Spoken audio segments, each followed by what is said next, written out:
The aging population of New York City presents a special set of challenges and opportunities for the new administration, now and in the future, as New York becomes older and older. For the first time in city history, we have as many people over 65 as those in their teens.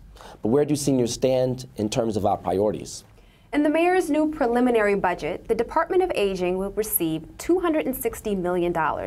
But advocates for the elderly say that over the past 7 years, funding has been cut by more than $55 million, and pressing realities simply demand more money. The Center for Urban Future has done extensive research on the state of the aging here, including an in-depth report on older immigrants in New York.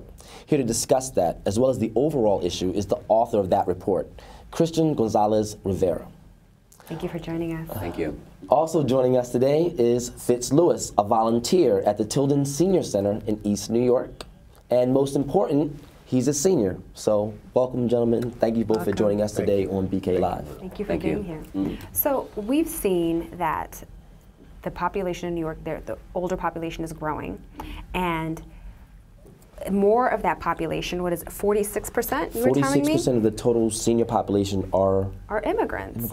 So where are the non-immigrant older population going? It seems like the immigrant population is growing at such a more rapid speed.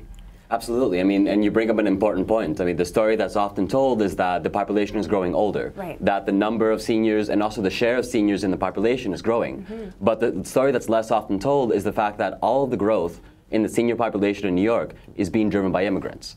So there's about 1 million seniors in the city today, and about, as you said, 46% of them are foreign born. And in the past 10 years, the older immigrant population has increased by 30%, while the native born population has declined by 9%.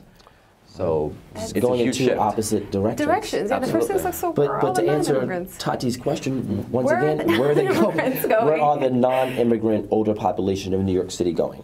Very often they're moving outside of the city. And a lot of what can be explained by that is that the difference in income between the older immigrant population and the native-born population is enormous. The average native-born senior earns twice as much as the average immigrant senior. Over a lifetime? Well, every year. I mean, in terms of benefits from Social Security, in terms of any rental income if they own any property, et cetera.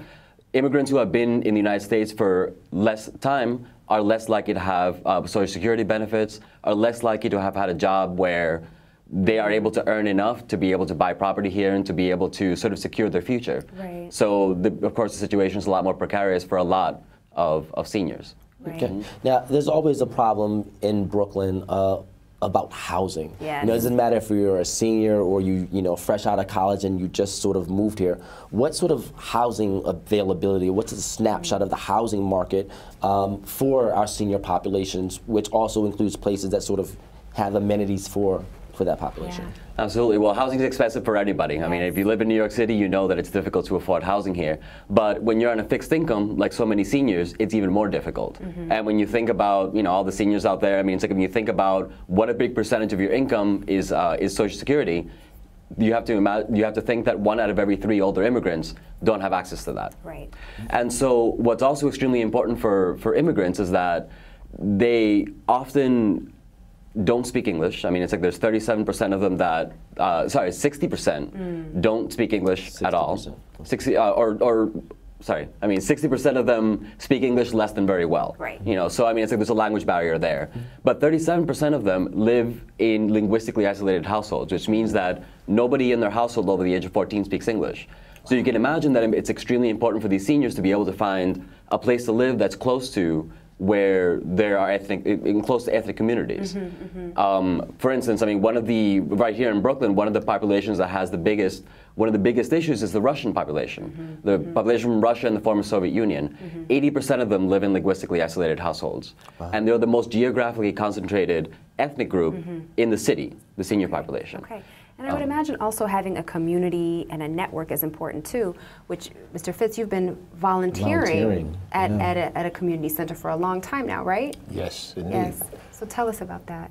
Well, I volunteer at Tilden Center. It's located in Linden and Madagascar, and it's a wonderful place because you have individual that needs help, and they need to be able to be part of what's going on.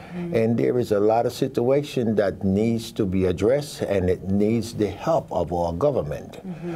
For instance, after you work X amount of years and you retire, we have the medical department that is charging and taking out of our Social Security maybe $104, and that is a lot of effect on people, especially those individuals that their income is so low, because they barely can make the rent, because like you said, the rent is affordable, but to whom? Right.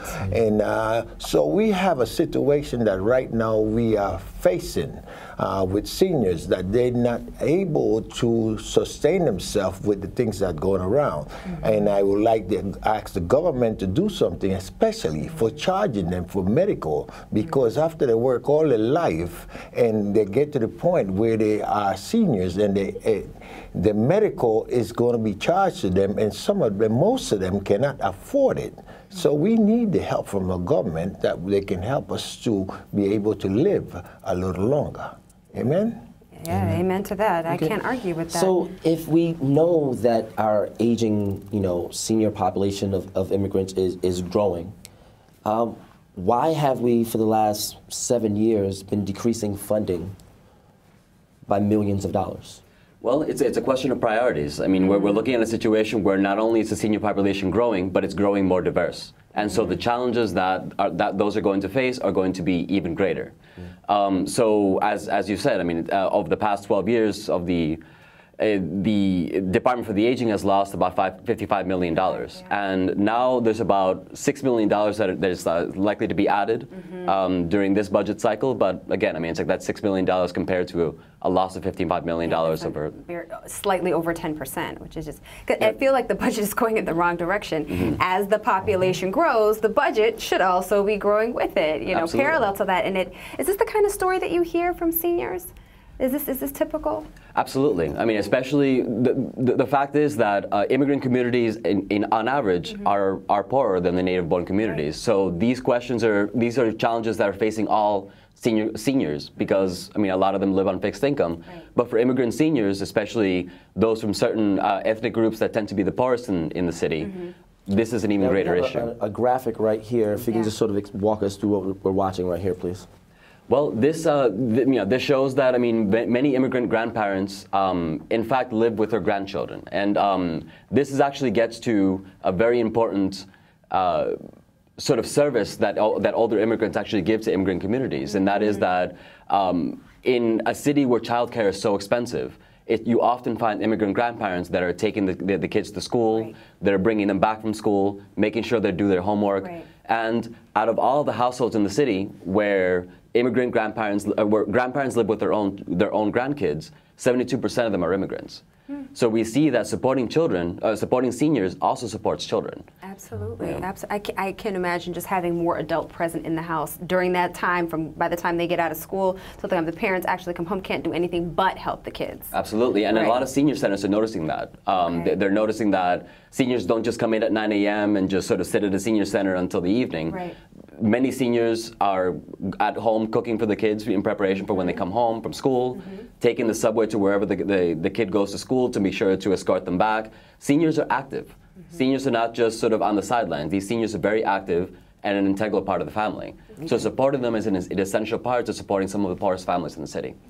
Now, Mr. Fitz-Lewis, you said you were a sergeant major in the Salvation Army, so you've had a life of service and volunteering. What do you find tends to be some of the biggest sort of tasks that you help people with over at the Senior Center? Well, one of the biggest tasks right now that I see is food and way of living. See, the food is limited to what amount they can purchase themselves, and then what they can get from these centers that will help them. So we need more increase in order to supply the needs of these senior citizens, that they may able to live a better life. And even we have programs that from Monday to Friday, they serve meal, breakfast, and so on and so forth. But how about Saturday? That's been cut. See? So we need to increase, at least we will be there for them on Saturday. So we need to be able to supply them needs that the way they can survive. Something feels really off to me when people who have been working their whole life have issues with food security. What, if anything, do you know about the current what, if anything, do you know that the current administration doing anything to combat this? It's just like, well, I think they also had, the Bloomberg administration had the age-friendly NYC along with the New York Academy of Medicine. So they did put together some initiatives. Have you found that those initiatives have sort of been enacted, or? Well, I mean, this is an ongoing process. I mean, the important part is that many city agencies have been very siloized as to what they, sort of transportation deals with transportation, parks is dealing with parks, but the Age-Friendly Initiative for the first time is trying to bring together all these agencies to make them realize, well, not only do you have a transportation issue, not only do you have a parks issue, but you have an issue of accommodating a future population, a population that's older, a population that will have a lot more needs. So that means that parks needs to cooperate with transportation, that you need more benches. You need to make sure that there are curb cuts so that wheelchairs can get on and off the sidewalk. City agencies need to work together, and that's something that the Age-Friendly Initiative is really trying to push. And on top of that, we have a lot of great assets here in New York City. We have diverse immigrant neighborhoods, we have public transportation, we have a great medical system. But what the city needs to make sure is that all these assets that we have available, that potentially make New York City one of the greatest places in the nation to grow older, to make sure that immigrant seniors are accessing those just as well as everyone else. So that means addressing the language barrier. That means making sure services are not only linguistically competent, but also culturally competent, which means much more than just sort of translating brochures. Well, if they're linguistically competent, but still living in these sort of isolated areas, how do you reach out to these people, let alone communicate? But what sort of organizations are on the ground actually going into each of these sort of individual enclaves? Well, that's an interesting story. In a lot of immigrant communities, you have, of course, you have senior centers that do some of this work, but you also have sort of grassroots, let's call them proto-organizations. These are sort of seniors that get together in a church basement or in a cafeteria, maybe a McDonald's, etc.